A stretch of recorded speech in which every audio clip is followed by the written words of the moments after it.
J'ai un réflexe au niveau de ma photographie et ce réflexe-là, c'est que dans certaines circonstances, je vais sous-exposer mes photos ou encore je vais surexposer mes photos. Et ce réflexe-là, eh bien, je le constate surtout lorsque je suis avec des clients sur le terrain, notamment par exemple lorsque je les guide sur l'île d'Anticosti ou encore lorsqu'on fait des sorties sur le terrain et que je m'entends leur suggérer pourquoi ne pas sous-exposer d'un cran ou pourquoi ne pas surexposer d'un tiers, de deux tiers ou d'un cran à ce moment-là au niveau d'une surexposition.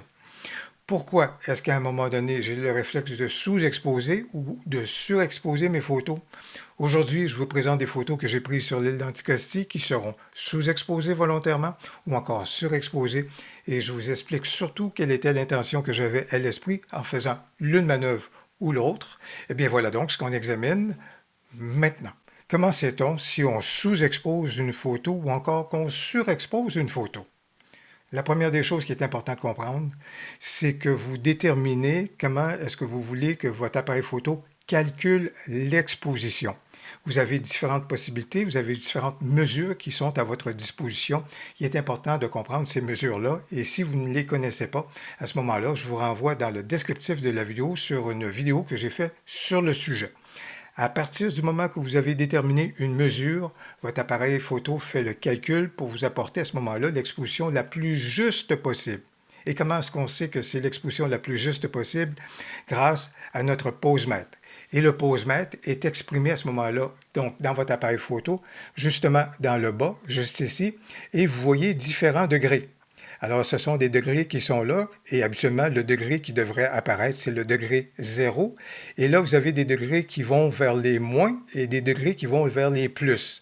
Ce qui va aller vers les moins, à ce moment-là, ça va être donc de la sous-exposition, et ce qui va aller vers les plus, c'est donc de la surexposition. Ceux qui travaillent de façon manuelle connaissent bien à ce moment-là ces indicateurs-là au niveau du posemètre. C'est pourquoi ils vont faire le choix habituellement à ce moment-là de l'ouverture et ils vont varier leur vitesse pour en arriver, idéalement à ce moment-là, si vous voulez, s'ils veulent une exposition qui est juste, au niveau 0. Mais ils peuvent très bien faire le choix d'en arriver et dire je veux sous-exposer ma photo. Ils vont donc sélectionner une vitesse qui va être plus rapide que prévu, plus rapide que la norme, si vous voulez, pour en arriver au 0. Et à ce moment-là, ils vont donc sous-exposer leur photo, en allant donc vers les moins. Et évidemment, l'inverse si on veut surexposer notre photo. Lorsqu'on travaille en priorité ouverture, comme c'est le cas pour moi, à ce moment-là, pour justement jouer avec le posemètre et aller vers les moins ou vers les plus, on va donc profiter de la fonction qu'on appelle la correction d'exposition. La plupart du temps, c'est un bouton où est-ce qu'on retrouve des plus et des moins, et c'est l'outil qui me permet à ce moment-là de corriger mon exposition pour sous-exposer ou surexposer. Je vais vous présenter des photos que j'ai prises sur l'île d'Anticosti qui tantôt seront sous-exposées et tantôt surexposées. Et ce qui importe pour moi, c'est de vous parler des intentions que j'avais pour favoriser, si vous voulez, une sous-exposition ou une surexposition. Et je vais commencer par cette photo-ci, qui est une photo qui est exposée correctement. À ce moment-là, il n'y a pas de correction au niveau de l'exposition. Et là-dessus, je vous invite à regarder toujours les données EXIF que je vous présente donc à l'écran et vous pourrez jeter un coup d'œil de temps en temps à ce moment-là, juste ici, qui est juste là au niveau de la correction d'exposition. Vous pourrez voir s'il y a eu une correction de façon négative ou encore une correction de façon positive. Mais dans ce cas-ci, ce que je voulais faire, c'était une photo de mes clients en train de prendre un coucher de soleil. Alors, c'est pour ça que c'est important donc d'avoir une exposition qui était correcte et on les voit très bien dans l'environnement. Ça, ce chapitre-là, c'est tout à fait correct. Sauf que si je veux faire une photo du coucher de soleil, comme c'est là, vous voyez que le rendu est plus ou moins intéressant, les couleurs ne sortent pas suffisamment. C'est pour ça que, donc, par la suite, les prochaines photos que j'ai pu faire, une fois que j'ai pris les photos au niveau de mes clients, et lorsque je veux faire des photos pour moi, à ce moment-là, du coucher de soleil, je m'en vais vers un rendu, et ça c'est quelque chose qui m'est propre, je m'en vais vers un rendu qui est un peu plus dramatique, un peu plus prononcé, où est-ce que les couleurs vont davantage ressortir. Alors, le soleil ne s'est pas plus couché que tout à l'heure. On est à peu près au même endroit avec la même lumière, mais en sous-exposant, et dans ce cas-ci, vous pouvez voir que j'ai sous-exposé de un cran. Alors, un cran, c'est l'équivalent d'avoir un stop de lumière de moins que prévu. Alors, dans ce cas-ci, c'était un soixantième de seconde, mais si j'avais été à la régulière, probablement que j'aurais été à un cinquantième de seconde. Mais à un soixantième de seconde, ça veut donc dire que c'est une vitesse plus rapide que la norme, c'est pas que la norme, mais que ce qui aurait été souhaitable à ce moment-là. Et voilà donc le résultat que j'ai pu obtenir. Et ce sera toujours à peu près la même chose. Lorsque je veux que mes couleurs deviennent plus chatoyantes, deviennent plus prononcées, lorsque je veux davantage d'ombre pour permettre à la couleur de s'exprimer, souvent, je vais alors sous-exposer, et ça va être le cas souvent, bien sûr, lever de soleil ou coucher de soleil, ou même pour d'autres décors. Alors, dans ce cas ici, par exemple, vous pouvez voir, j'ai sous-exposé de 1 cran, moins 1 à ce moment-là, toujours en priorité vitesse, dans ce cas ici, un 160e de seconde, mais si j'avais voulu exposer correctement, probablement que j'aurais été à un 120e de seconde. Un 160e de seconde, c'est plus rapide, et vous voyez de quelle façon, à ce moment-là, ça permet donc au décor de mieux s'exprimer, à mon avis, et à mon goût. Même lorsque je fais de la photo un peu plus abstraite, un peu plus créative, si vous voulez, lorsque je fais de la photo avec du mouvement intentionnel du boîtier, ça veut quand même dire que je veux que les couleurs à l'intérieur de cette photo-là soient davantage plus vivantes, si vous voulez, ressortent davantage. Alors, dans ce cas ici, même si c'est avec mouvement intentionnel du boîtier, j'ai ici une correction, donc de moins 1, pour justement permettre aux couleurs de mieux s'exprimer. Et là, vous le voyez avec la scène qui est là, avec le chevreuil qui était là, si vous voulez, justement pour créer cet effet de nuit, si vous voulez, et permettre encore là aux couleurs de mieux s'exprimer. Voilà pourquoi est-ce que je sous-expose d'un, dans ce cas-ci, à ce moment-là, non pas parce que mon sujet est sur le point de se déplacer ou quoi que ce soit, mais tout simplement, ça permet aux couleurs d'être encore plus saturées à ce moment-là, avec davantage de contraste, bien sûr, dans ma photo. Et ce sera donc la même chose dans ce cas-ci, encore une fois, toujours sous-exposé de 1. À chaque fois, c'est donc une recette qui revient.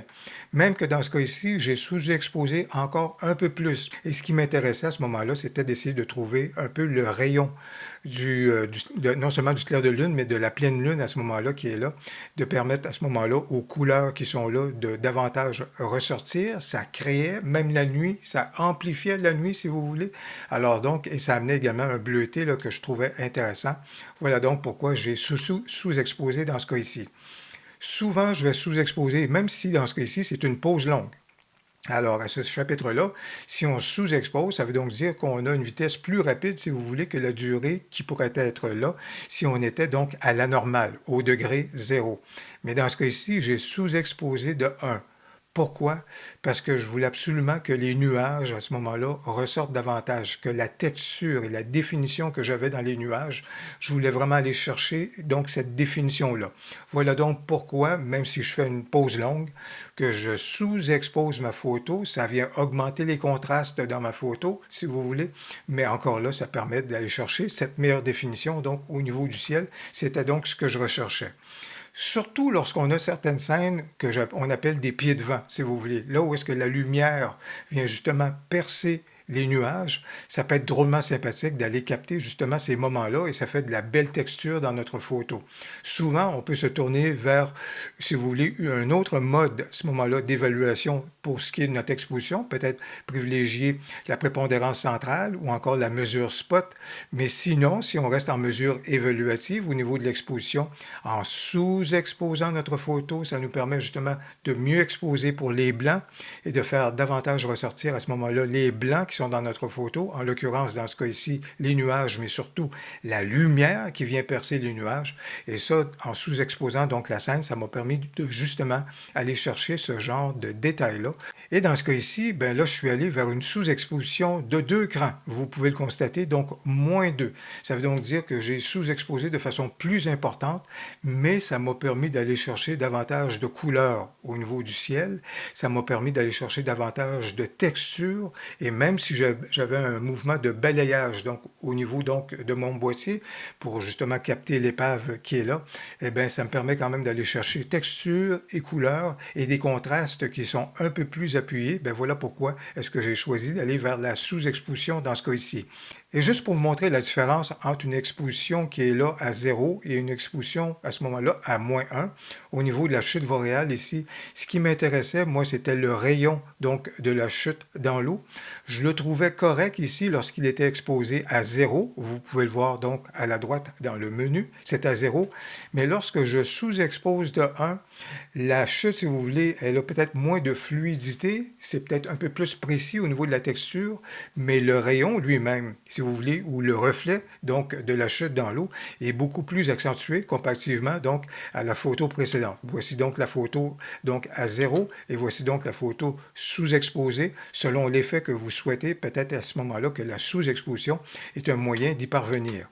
Et je vous dirais encore là, lorsque je fais du mouvement intentionnel du boîtier, je veux que les couleurs ressortent davantage et les textures, on sous-expose à ce moment-là, ça va être tout à fait correct. Même au niveau de la photo animalière, pour faire ressortir les couleurs, -1 dans ce cas-ci, encore une fois. Et là, si vous voulez, ma photo la plus draconienne au niveau de la sous-exposition, eh bien, dans ce cas-ci, c'est à -3. J'ai vraiment voulu, si vous voulez, créer la nuit et c'était, si vous voulez, après le coucher de soleil, mais il y avait encore de très, très belles lueurs au niveau du coucher de soleil à ce moment-là qui se reflétaient, qui étaient en arrière-plan. Lorsqu'on a passé devant un boisé, je voyais le feu à ce moment-là qui était possible de capter au travers du boisé avec les coloris du coucher de soleil à l'arrière. Alors voilà pourquoi j'ai suggéré de sous-exposer les photos. Les clients ont embarqué et voici le genre de résultat que j'ai pu obtenir en sous-exposant de 3, donc en créant la nuit, en accentuant les ombres au possible, si vous voulez, mais pour mieux permettre à ce moment-là de pouvoir capter les flammes, si vous voulez, qui étaient créées grâce au coucher de soleil. Je vous ai parlé beaucoup jusqu'à maintenant de la sous-exposition, mais qu'en est-il au niveau de la surexposition? À quel moment donné est-ce que je peux favoriser une surexposition? Eh bien, un beau cas, c'est lorsque je vois une scène qui va bien se prêter à un rendu high-key. Si vous n'êtes pas familier avec le high-key, j'ai fait une vidéo sur le sujet, donc vous allez retrouver également dans le descriptif de la vidéo. Mais lorsqu'on s'en va vers un rendu high-key et qu'on l'a à l'esprit au moment de la prise de photo, pourquoi ne pas s'en aller vers une légère surexposition? Dans ce cas ici, c'était donc de 2/3 de façon positive à ce moment-là et je m'en allais donc en direction de rendu high-key comme celui que vous pouvez donc voir donc à l'écran. Je vous dirais également qu'il y a certains sujets, souvent, que lorsqu'on va le voir, et c'est le cas par exemple dans ce cas ici, avec les oiseaux de rivage, c'est une belle scène à ce moment-là pour un rendu high-key. On pourra à ce moment-là également favoriser une légère surexposition. Et au niveau de certaines photos paysages, comme dans le cas de la scène que vous voyez juste ici, ben on peut très bien s'en aller vers un rendu qui serait sous-exposé si on veut quelque chose de bien dramatique avec le ciel qui a de la personnalité, mais on peut également choisir d'y aller vers un noir et blanc qui serait légèrement plus allégé. Et c'est le cas dans ce cas-ci, j'ai surexposé ma photo. Alors j'ai fait une version sous-exposée, mais j'ai également fait une version donc surexposée, qui est donc celle-ci, et vous voyez que parfois à ce moment-là, ça peut justement nous amener un peu plus dans le domaine de la rêverie. Et ce sera également le cas dans ce cas ici pour m'en aller vers un rendu high-key, donc pour amener davantage de rêverie. Et ça collait bien, si vous voulez, au moment où est-ce que le ciel avait relativement peu de personnalité, était assez neutre. Alors ce sont donc des décors qui sont favorables à ce moment-là pour s'en aller davantage vers un rendu high-key.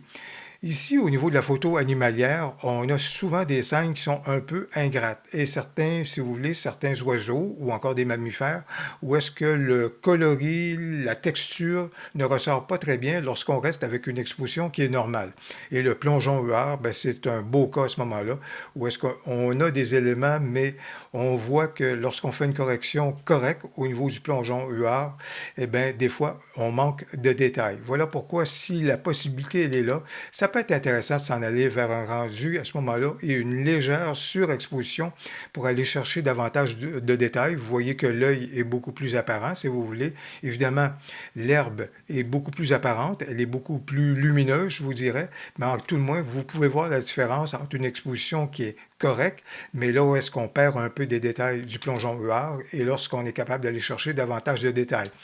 Au niveau de la surexposition, dès qu'il y a du brouillard, pour moi, c'est synonyme de surexposer. Pourquoi? Parce que je veux amplifier le phénomène du brouillard et de la brume dans la photo. Et ce sera le cas, par exemple, juste ici, donc à Port-Meunier, avec la brume qui est là. Et j'ai surexposé, si vous voulez, d'un tiers à ce moment-là de cran. Alors donc, pour illustrer davantage le brouillard qui était présent, mais c'est le cas également juste ici où est-ce que j'ai surexposé d'un cran. Je considère que la surexposition ou la sous-exposition de nos photos à même le boîtier, ben, c'est l'un des gestes les plus créatifs qu'on est en mesure de faire au moment de la captation de nos photos. Et c'est un geste qu'on est capable de faire lorsqu'on a une vision et une intention. J'espère que vous avez apprécié la vidéo. Si c'est le cas, n'hésitez donc pas à cliquer sur j'aime et surtout dans les commentaires, n'hésitez pas à nous faire part si c'est de votre pratique habituelle de surexposer à l'occasion ou de sous-exposer vos photos. On a bien hâte de vous lire. Au plaisir, à la prochaine.